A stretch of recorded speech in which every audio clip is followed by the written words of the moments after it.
A very warm welcome to all of you out there. I hope all of you are safe. Now, today's topic is industrial discipline. Industrial relations तो हम already पढ़ चुके हैं. Discipline, we all know, this is a concept we have been familiar right from the very beginning. जब हम लोग छोटे बच्चे थे, जब बोला जाता था कि चुपचाप बैठिए, या तो मम्मी चॉकलेट दे के चुपचाप बैठवाती थी या फिर डांट के चुपचाप बैठवाती थी. द कॉन्सेप्ट यहाँ पे आता है, एक पॉजिटिव डिसिप्लिन होता है, एक नेगेटिव लेस डिसिप्लिन होता है. ठीक है, तो जब आपको पॉजिटिव तरीके से कोर्स करके चॉकलेट दे के वो उस तरह से बोल के आपको मोटिवेट करके कि बच्चे आपकी दूसरों से कुछ नहीं मांगो, स्ट्रेंजर से बात मत करो, जब उस तरह से समझाया जाता है तो उसे पॉजिटिव डिसिप्लिन कहते हैं. और जब आपको डांट करके या पनिश करके कि किसी तरह से कुछ ऐसे करके कि जिससे it's a way of fun punishment basically, और it is been something which has been force upon you, तो उसको नेगेटिव डिसिप्लिन कहा जाता है.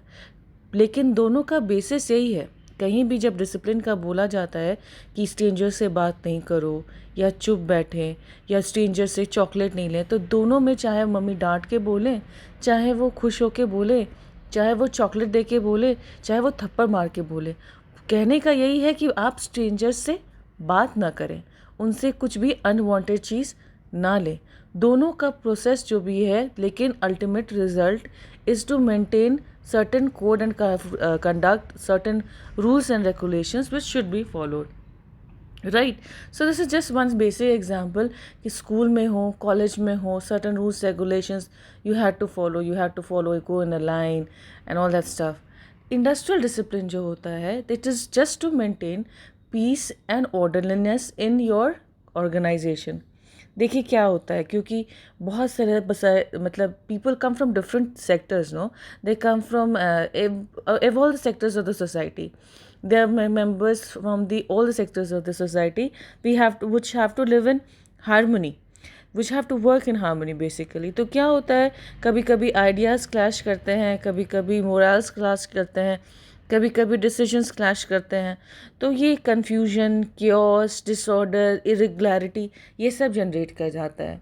तो क्या होता है, industrial discipline is basically what, to maintain certain rules, regulations, convention, so that people there is orderliness, ताकि वहाँ पे एक लोग जाने कि ये कोड ऑफ कंडक्ट है, इसी को फॉलो करना है, कि आपस में प्रॉब्लम नहीं हो. इसीलिए चाहे आप स्कूल्स में हो, एक टाइप के जूते सभी को पहनने होते हैं. आप कहीं भी जाएं, एक टाइप का यूनिफॉर्म सभी को पहनना होता है. It is a way of discipline, कि कहीं भी आपस में ना कोई भी इनडिसिप्लिन नहीं हो, कोई कई तरह से कहीं से भी ना कहीं कन्फ्यूजन, डिसऑर्डरनेस का प्रॉब्लम नहीं आए. Because you have already studied, you can go through the industrial relations का slide. You've already studied कि industrial relations का peaceful होना, harmonious होना is so very important. If industrial relations are not harmonious, may lead to catastrophic results, right? तब objectives क्या है discipline का, कि एक general acceptance हो rules, regulations, standards and procedures का, सब कोई का. अगर acceptance होएगा तो आपस में cooperation होगी, लोग जो होंगे वो ठीक से डायरेक्ट हो जाएंगे, और मतलब जो वर्कर्स होंगे वो ठीक से डायरेक्ट होंगे और ठीक से काम करेंगे एक रिस्पॉन्सिबल मैनर में. गुड रिलेशंस होंगी, इंडस्ट्रियल रिलेशंस होंगी, तो गुड वर्क एनवायरनमेंट होगा. गुड वर्क एनवायरनमेंट होगा तो good industrial moral and efficiency होगी. तो बेस्ट मिनिमम कॉस्ट में आपका बेस्ट रिजल्ट लोग फॉलो कर सकेंगे. तो there are certain principles of discipline that they have to follow. इसी में क्या है कि जैसे एक प्रॉपर कोड ऑफ डिसिप्लिन वो लोग फॉलो करें, राइट? एक फेयर ट्रीटमेंट सबको जाए. Now there are various definitions which are given by various people. जैसे एक जन ने कहा है कि इंडस्ट्रियल डिसिप्लिन होता क्या है, एक ऑर्डरली कंडक्ट होता है, एक सही तरीके से कंडक्ट होता है. किनका? The members of the industrial organisation, जो सारे नेसेसरी रूल्स एंड रेगुलेशंस बनाते हैं या फॉलो करते हैं. क्यों?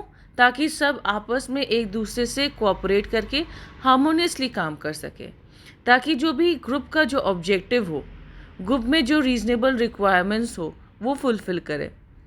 As said in all my slides probably, कि क्या होता है कि जब आप कोई भी मैनेजमेंट प्रोसेस होता है या कोई भी काम करते हैं, तो सबसे पहले हम ऑब्जेक्टिव सेटअप करते हैं.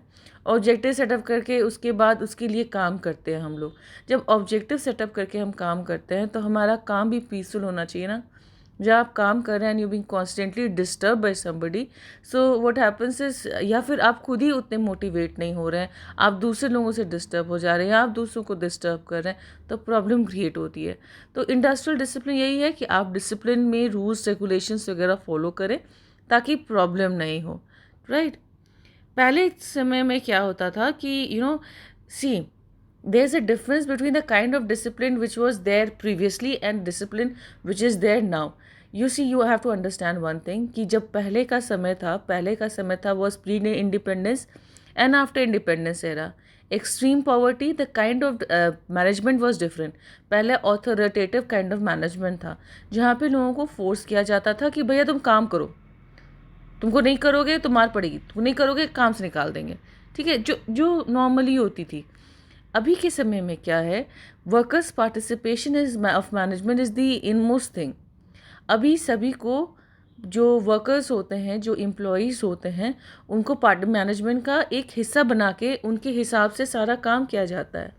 इससे क्या होता है ना कि जो लोग होते हैं पहले के जो होते हैं, they were like force upon, तो certain decisions which are force upon you, तो you do as per desired, but if certain thing is as per your wish, अगर आपको लगता है कि आप किसी डिसीजन मेकिंग का हिस्सा हैं तो आप उसको ज़्यादा अच्छे से एक्सेप्ट करते हैं और उसको अच्छे से फॉलो करते हैं, because they think it is theirs, you think this is yours.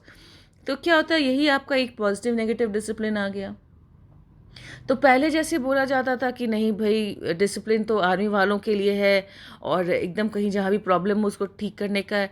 अभी का क्या है कि अभी का डिसिप्लिन इज़ इन एवरीवेयर, ठीक है। और डिसिप्लिन का जो पर्पस होता है वो the main objective of discipline is not to make, not to punish, it is to learn. जैसे हमने आपको शुरू में बताया, एक छोटा सा बच्चा है, मम्मी ने उसे या चॉकलेट दे के या थप्पड़ मार के या डांट के या प्यार से बहुत अच्छे समझाया, बच्चे स्ट्रेंजर से बात नहीं करनी है। ऑब्जेक्टिव क्या था, उस बच्चे को ये सिखाना कि स्ट्रेंजर से बात नहीं करनी है। आप क्या मेथड ले रहे हैं वो जो भी हो, ऑब्जेक्टिव इंडस्ट्रियल डिसिप्लिन का यही है that you have to teach your employees that there should not be any disorderliness, there should not be any confusion and chaos, and जो भी कन्फ्यूजन क्योस हो उसका हम एक सही तरीका बना के रखें, आप उस तरीके से चलो, आप अपना प्रॉब्लम सॉल्व करो। जैसे पहले का आपका आईडी एक्ट में पूरा एक्सप्लेन किया हुआ देयर इज़, और उसके बाद उसमें आपका conciliation officer, grievance settlement machinery का एक पूरा आपका वीडियो दिया हुआ है। सब में क्या होता है कि जब भी कन्फ्यूजन होती है तो एक तरीका आपको बताया हुआ है कि आपके पास कोई कन्फ्यूजन हो रहा है, आपको कोई दिक्कत हो रही है, तो आप जाओ अपना इंक्वायरी ऑफिसर या जो भी रिस्पॉन्सिबल है आपके मैनेजमेंट में, उसको कंप्लेन करो। ये नहीं कि अगर आपको प्रॉब्लम हो रही है तो आप जाके सीधे उस आदमी के साथ लड़ाई करने लगो। So there should not be any indiscipline, there should be proper discipline. Whatever code of conduct has been developed, the people are suppose to follow it. Discipline ज़रूरी है एक सक्सेसफुल एक्टिविटी के लिए और सक्सेसफुल इंडस्ट्रियल डिसिप्लिन के लिए। ये एक एडेड वैल्यू होता है। Same thing which I have already said कि एक proper peace and harmony is very important so that there is proper working. Then in the atmosphere of discipline, work environment improves productivity, labor increases, production gears up, organization as such पूरा prosper करने लगता है। ये भी आपको बताया कि कुछ डिसिप्लिन जो होते हैं वो सेल्फ इम्पोज्ड होते हैं, कुछ डिसिप्लिन होता है जो फोर्स किया जाता है। सेल्फ इम्पोज होते हैं कब, जब एम्प्लॉय बहुत जागरूक होता है and workers participation and management रहता है, उनको लगता है उनका चीज़ है। और जब फिर भी कुछ लोग ऐसे होते हैं जो नहीं सुनना चाहते, they want to superimpose themselves, उस समय मैनेजमेंट का काम होता है कि they have to take a strict action, ताकि वो लोग सारे रूल्स रेगुलेशन को वापस से फॉलो करें, so that they come to industrial harmony. जब क्या होता है, देखिए क्या होता है, इज़ वेरी सिंपल। जब बच्चे को ये बात पता चल जाती है कि नहीं, स्ट्रेंजर से बात करना गलत है, और खुद से वो समझ जाता है, ठीक है, the employ they understand that this discipline thing is very important. The children they understand that coming to school, being attentive, listening to teachers is very important. तो अगर आप क्लास में अटेंटिव हो तो आपके मार्क्स ऑब्वियसली अच्छे आएंगे। क्योंकि you are trying your best to undergrasp whatever the teacher is saying. लेकिन जो बच्चे like they are constantly chattering, eating in the class and all that stuff, जो ये सब होता है, तो ठीक है, I am not saying that they will not get good marks और they will fall back some time in the class. I am not saying that. What I am saying is it is like जब वो discipline self impose होता है, तो the chances of success, prosperity and overall development is higher. ठीक है. Motivation जो होता है वो अंदर से आता है. कोई स्ट्रिक्ट चिल्लाना, डिसिप्लिन करना, स्ट्रिक्ट रूल्स रेगुलेशंस, देखिए रूल्स रेगुलेशंस, फॉर्मल प्रोसीजर्स हर एक ऑर्गेनाइजेशन में रहते हैं, लेकिन कुछ लोग बना के छोड़ दिया. ओरिएंटेशन के समय जो एम्प्लॉयज़ को अच्छे से समझा दिया, एम्प्लॉयज़ ने फॉलो किया, तो आप प्रॉस्पेरिटी की तरफ, काम करने की तरफ, उस तरफ आगे बढ़ते हैं. नहीं तो आप झगड़ा सॉल्व करने की तरफ और उनको प्रॉपरली रूल्स रेगुलेशंस फॉलो कराने की तरफ, उस तरफ आगे बढ़ेंगे तो अलग problem. Right. So what is more important? The more important factor is you put in all your energy, you put in all your productivity in increasing the you put in all your energy in increasing the productivity of the organization, and not in solving the various problems. जो लड़ाई मारपीट हो रही है या जो भी आपस में मिसअंडरस्टैंडिंग्स हो रही है वो हो रहा है. मान लीजिए एक मार्केटिंग डिपार्टमेंट है, या फिर all that for the matter we are taking marketing department every time. Let us say finance department है. फाइनेंस डिपार्टमेंट में दो जन में प्रॉब्लम हुआ, दोनों आपस में लड़ने लगे. पूरा मैनेजमेंट का ध्यान और बाकी एम्प्लॉयज़ का ध्यान उनकी तरफ चला गया, भैया इससे प्रॉब्लम्स हो रही है, कैसे सॉल्व करें. फॉर्मल प्रोसीजर क्या है? फॉर्मल प्रोसीजर है कि जिसको भी प्रॉब्लम हो, आपके डिपार्टमेंट का एक कंसर्न अथॉरिटी, आप उसको कंप्लेन कीजिए. एक ग्रीवेंस सेटलमेंट अथॉरिटी है, वो आपको फॉलो करेगा. अगर वर्कर्स में हो रहे हैं तो ट्रेड यूनियन का सेटलमेंट करने का एक प्रॉपर तरीका है, एक पूरा एक्ट बना हुआ है. उस एक्ट के हिसाब से जाए, लॉ एंड ऑर्डर की तरफ से जाए. आपस में लड़ धड़ के जैसे मूवीज में बोलते हैं, कानून को अपने हाथ में नहीं लेना चाहिए, something like that. You don't take कानून in the hand, you leave it to whosoever is there in अपना जो काम करने का है, और आप ध्यान दें कि आपका काम कैसे ठीक से चल रहा है. तो मेंटेनेंस ऑफ इंडस्ट्रियल डिसिप्लिन एक डिफ़िकल्ट टास्क है, कॉम्प्लिकेटेड टास्क है, लेकिन कुछ रूल्स होते हैं. पहला है, वर्कर्स को आप कंसल्ट करो रूल्स रेगुलेशंस बनाने से पहले. अगर आप कंसल्ट करेंगे तो वर्कर्स अवेयर होंगे rules regulations. As I said, they will think that they are the part of the framing the policies and they will accept it more, which is very beneficial on the part of the management.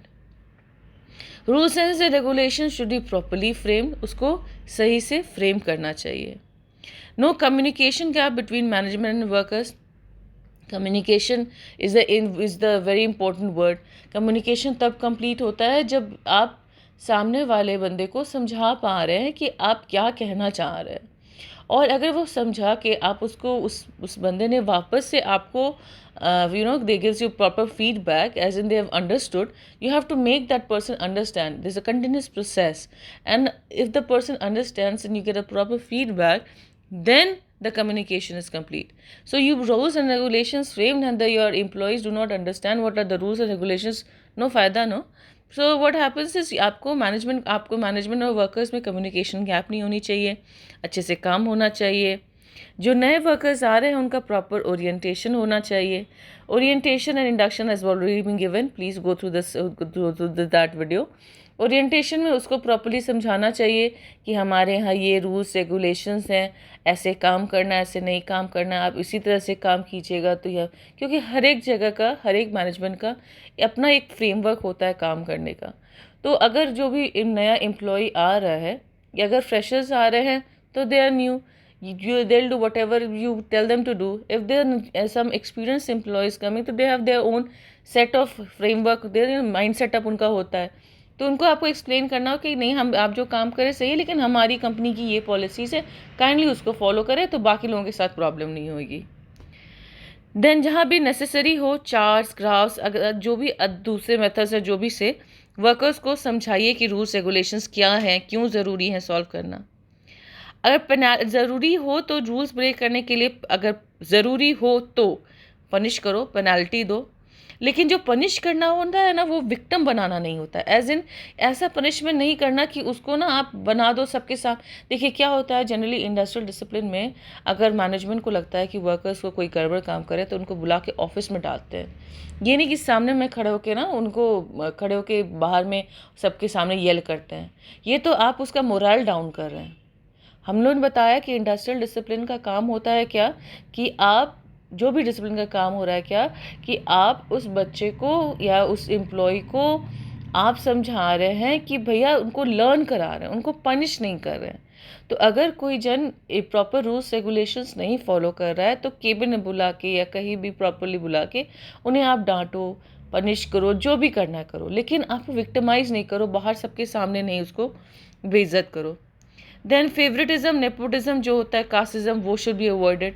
Obviously क्यों ज़्यादा ये industrial discipline, indiscipline या industrial जो disputes का reasons कहाँ पे यहाँ पे बेसिक होता है, वेजेस वगैरह में होता है, that also that all that thing we have already studied.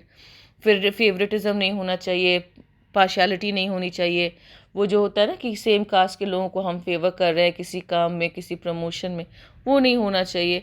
सब लोगों को मिलके काम करना चाहिए। Managerial staff should never break the should be never be the breakers of law which they have themselves framed।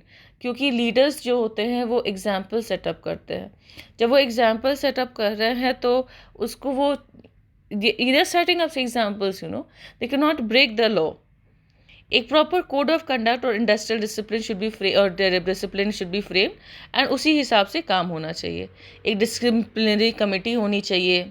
Then जो भी जो जैसे आपको बताया आईडी एक्ट में एक प्रॉपर सीक्वेंस है कि वर्क्स कमेटी है, फिर काउंसलेशन ऑफिसर है, काउंसलेशन बोर्ड है, then this education, there is labour law etcetera, जो लेबर कोर्ट है, इंडस्ट्रियल ट्रिब्यूनल है, नेशनल ट्रिब्यूनल है, एंड देन आर्बिट्रेशन है। तो जो एक तरीके से चलते आ रहा है, वो सब चलते आ रहा है। तो जब आपको फिर देर इज़ हर एक ऑर्गेनाइजेशन में जहाँ पे 100 मुज़क्कर होते हैं, वहाँ पे ग्रीवेंस सेटलमेंट मशीनरी होती है। तो उसका भी एक तरीका होता है कि एक मैनेजमेंट में कैसे एक जन होता है जो ग्रीवेंस सेटलमेंट के लिए आप उसको complete, everything is given in the videos, if you want you can go through it. तो कि बेसिकली कहने का ये मतलब है कि हर एक इंडस्ट्रीज़ में लोग काम करते हैं तो एक उन लोग को जो भी डिस्प्यूट सॉल्व करने का एक प्रॉपर तरीका होता है। तो अगर किसी में आपसी मतभेद हो रही है, अगर कहीं पे ग्रीवेंसेस आ रहे हैं, तो these grievances should be handled in a proper manner. They should not B आपस में कोई लड़ाई वड़ाई टाइप का नहीं होना चाहिए, आपस में प्रॉब्लम नहीं होनी चाहिए, क्योंकि अगर ऐसा रहेगा तो इंडस्ट्री की प्रोडक्टिविटी डिक्रीज़ करेगी। और अगर सही तरीके से किसी के भी ग्रीवेंसेस सॉल्व हो जाते हैं तो एम्प्लॉयज़ के मोरल और मोटिवेशन हाई रहेंगे, right. Now, according to Paul Speakers and Charles A. Mayers, the following steps must be taken for disciplinary action, जिसे हम लोग क्लिनिकल अप्रोच कहते हैं। पहले कि मान लीजिए किसी को प्रॉब्लम हुई तो सबसे पहले प्रिलिमिनरी इन्वेस्टिगेशन करते हैं। तो एक जन अपॉइंटेड रहता है मैनेजमेंट की तरफ से या जो भी हुसएवर हैज़ बीन अपॉइंटेड, तो एक प्रिलिमिनरी इन्वेस्टिगेशन किया, पहले कि पता करने की कोशिश किया कि कहाँ किसने शुरू की, आपस में उन्होंने खुद ही किया। देन एक जो भी विक्टिम जो भी पर्सन है उसके साथ एक इनफॉर्मल फ्रेंडली टॉक करके उसको समझाने की कोशिश करते हैं कि बाबू क्यों हुआ, कैसे हुआ, ठीक है। जब आप टॉक कर लिए उसके बाद भी कुछ फ़ायदा नहीं हो रहा तो एक ओरल वार्निंग या रेप्रिमेंड कहते हैं, it is a formal expression of disapproval, एक ओरल वार्निंग टाइप उसको दे दिया, ठीक है। फिर भी लोग नहीं बात सुने तो आप उन्हें एक ऑफिशियल या रिटन वार्निंग देते हैं, राइट। फिर भी अगर लोग बात नहीं सुन रहे हैं and then still they are doing things which are like not following the discipline, then they what they do is this lay off, demotional degrading, transfer हो जाता है, एंड एन लास्ट रिसॉर्ट की वो बंदा एकदम बात नहीं सुन रहा है और आपको एकदम नहीं सुन रहा है तो वो डिस्चार्ज काम से निकाल देना जिसे कहते हैं वो आता है। देखिए क्या होता है, सब चीज़ मैंने कभी कभी जो एम्प्लॉयर्स होते हैं दे कैन बी लाइक अपने मन से भी, जैसे हमने बताया विक्टिमाइजेशन नहीं होना चाहिए कि किसी बंदे कोई पसंद नहीं है या कोई आपकी बातें नहीं सुन रहा है तो आप उसे निकाल दे रहे हो। अगर वो आदमी को डिस्चार्ज आप कर रहे हैं तो इसके लिए भी प्रॉपर प्रोसीजर है, इंडस्ट्रियल डिस्प्यूट एक्ट। आप किसी को भी ऐसे ही नहीं निकाल सकते, there are proper procedure which has to be followed. And हमारे इंडिया में we follow the principle of natural justice, जिसमें क्या है कि ऐसा नहीं होता है कि आप उसे निकाल दे रहे हो, डिस्चार्ज कर दे रहे हो। अगर आप जिस फ्रेंडली टॉक हो रहा है, जो भी हो रहा है, उसमें आप जो सामने वाला जो बंदा है, जिसे आप जिसको आप लग रहा है जो इनडिसिप्लिन्ड है या जो ठीक से काम नहीं कर रहा है, you give him a proper chance to represent himself, to point out his feelings. उसके साथ पार्शियलिटी नहीं हो, इसलिए उसके साथ जो भी वो कहना चाहता है, जो भी वो बोलना चाहता है, जो भी उसकी भावनाएं हैं, जो भी उसके मन की भड़ास है, वो सब उसको प्रेजेंट करने का प्रॉपर हक है। इस डिसिप्लिनरी एक्शन को कौन होता है? एक जिसको बताया कि इंक्वायरी ऑफिसर रहता है, जो सारा अपना इन्वेस्टिगेशन करता है, बात करता है, जो भी है वो सब करता है। Now, Code of Discipline in Indian Industry, 15th session of Indian Labour Conference held in July 1957. उन्होंने बनाया एक फॉर्मल, वो डिस्कस किया actually problem of discipline in industry, और सर्टेन प्रिंसिपल्स बनाए ताकि हम लोग वो लोग जो भी है एम्प्लॉय की ग्रीवेंसेस को हटा सके, इंडस्ट्रियल डिस्प्यूट्स को हटा सके by mutual negotiation, conciliation, arbitration, which I have already said. Then ये कोड ऑफ डिसिप्लिन आया जून 1958 में। It is basically described as a truce agreement between the organise labour, employees and management. Employees दोनों को, employees को ध्यान में रख के उसके बाद लिया गया। प्रिंसिपल्स क्या थे कि कोई भी इलीगल लॉकआउट या स्ट्राइक नहीं होना चाहिए। Again lockout and strikes is given in the industrial disputes act. Please go through that slide once, okay, please go through the video once. आपका जो भी लॉकआउट होता है या स्ट्राइक होता है, जो अगर आप विदाउट नोटिस कर रहे हैं या फिर कुछ भी प्रायर नोटिस ये सब कर रहे हैं, तो वो आपका इट इज़ इलीगल। तो इलीगल स्ट्राइक्स, लॉकआउट्स नहीं होना चाहिए। No unilateral action should be taken. इसका मतलब क्या कि बिना principle of natural justice, person को अधिकार है कि अपनी भावनाओं को आगे बोले। तो ऐसा नहीं कि खुद अपने मन से आपने डिसीजन ले लिया, आपको उसको अपॉर्चुनिटी देना है कि वो अपनी मन की बात भी कह सकें। No recourse to go slow practices. ज़बरदस्ती एम्प्लॉयज़ का ये नहीं होना चाहिए कि हम जानबूझ के धीरे धीरे काम करेंगे, देखते हम लोग एम्प्लॉयर्स उसको सबक सिखा रहे हैं। No deliberate damage to plant और मशीनरी, ये भी एम्प्लॉयज़ को नहीं करना चाहिए। No acts of violence, intimidation, coercion और इंस्टिगेशन, कि वॉयलेंस जो होता है या फिर किसी को ज़बरदस्ती अपनी तरफ लेना या फिर ज़बरदस्ती प्रॉब्लम क्रिएट करना, ये सब नहीं होना चाहिए। जो भी एग्जिस्टिंग सेटलमेंट ऑफ डिस्प्यूट्स का जो भी तरीका फॉलो किया जा रहा है, ग्रीवेंस सेटलमेंट अथॉरिटी जो भी तरीका है, ये भी हमने आपको पहले बताया, वो सारा चीज़ प्रॉपर्ली फॉलो करने चाहिए। कुछ अवार्ड्स और एग्रीमेंट्स मिलते हैं। Awards and agreements is as per again your Compensation Management Act, Compensation Act, Workers Compensation Act और Employees Compensation Act and ID Act। तो जो भी awards या agreements बने हैं, जो भी देने का है, उसको जल्दी देना चाहिए, टाइम पे देना चाहिए, लेट नहीं होना चाहिए। देन अगर कोई एग्रीमेंट बनाया हुआ है for coordinate relationship between the employers and the employers, तो वॉयलेट नहीं करना चाहिए। So these are the principles which was given in the Code of Discipline. This was later ratified by 4 Central National Labour Organization. इसमें आपका employees on the, this is INTUC, UTUC, AITUC and HMS on behalf of the workers, and on the behalf of the employers आपका Employers Federation of India, All India Organization of Industrial Employees and All India Manufacturers। इस सब दोनों को मिला के चार जन इधर आपके एम्प्लॉयज़ वाले, चार आपके जो ऑर्गेनाइजेशन एम्प्लॉयज़ वाले, ये सारे मिलके वो लोग सबको एग्री किए थे on this code of discipline. लेकिन फिर भी क्या होता है ना कि कभी कभी ये कोड ऑफ डिसिप्लिन नहीं ऐड कर पाता है, क्योंकि लोग क्रिएट करते हैं प्रॉब्लम। तो बेसिकली इसमें कर क्या सकता है आदमी? कर ये सकता है कि आप लोगों को इस तरह से मोटिवेट करो कि वो लोग आपका काम करें, ठीक है, वो लोग इतना मोटिवेट हो कि वो अच्छे से काम। देखिए क्या हो सकता है, what can be the main reasons for indiscipline. पहला है कि वो लीडरशिप प्रॉपर नहीं हो, वो ठीक से समझा नहीं पा रहे हैं, डिसिप्लिनिंग मेजर्स जो हो रहे हैं वो अलग अलग हो रहे हैं, या फिर इफेक्टिव सुपरविजन नहीं हो रहा है, किसी भी ऑर्गेनाइजेशन में वेल डिफाइंड रूल्स रेगुलेशंस नहीं हैं, या फिर उसको ठीक से वो कन्वे नहीं कर पा रहे हैं, या फिर management he divide and rule policy apply करने की कोशिश कर रहा है तो नहीं काम कर पा रहे हैं। अगर सेटलमेंट ऑफ एम्प्लॉय ग्रीवेंसेस का कोई मशीनरी दिया हुआ है वो नहीं फॉलो कर पा रहे हैं। प्रमोशन डिस्प्लेसमेंट में प्लेसमेंट्स में प्रॉब्लम हो जा रही है, या पर्सनल अटेंशन उसी सीजन को नहीं मिल रहा है, या वेरियस अदर इकोनॉमिकल प्रॉब्लम्स वगैरह सब हो रहा है, इसी में सब चीज़ में हो सकता है इनडिसिप्लिन।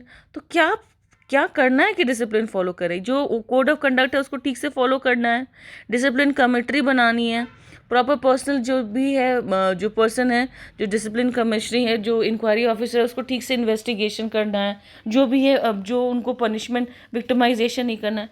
कोशिश यही होनी है कि काम ठीक से करें, right. And a seminar on the working of the code of discipline was held in 1965 again, फिर से 1967 में। They have been taking on because as I been saying repeatedly कि ये इंडस्ट्रियल रिलेशंस अगर ठीक से नहीं जाएगा, तो इंडस्ट्रियल डिसिप्लिन अगर नहीं जाएगा तो वर्कर्स का मोरल डाउन होगा, मोटिवेशन नहीं होगी, और ये नेगेटिव इम्पैक्ट डालता है बच्चे जो एम्प्लॉयज़ पे। तो क्या होता है कि there various arbitration and there lots of things, ठीक है, जो आईडी एक्ट में आप देवर पर देख सकते हैं। तो उसमें वो यही है कि इंडस्ट्रियल डिसिप्लिन किस तरह से इम्प्लीमेंट किया जा सके। That is all for this industrial discipline. I hope you understood the topic. Please stay safe, stay home, follow the measures of social distancing. And if you liked my video, please do like, comment, and subscribe. And do not forget to press the bell icon for regular updates. Thank you so much. Bye bye. And happy learning.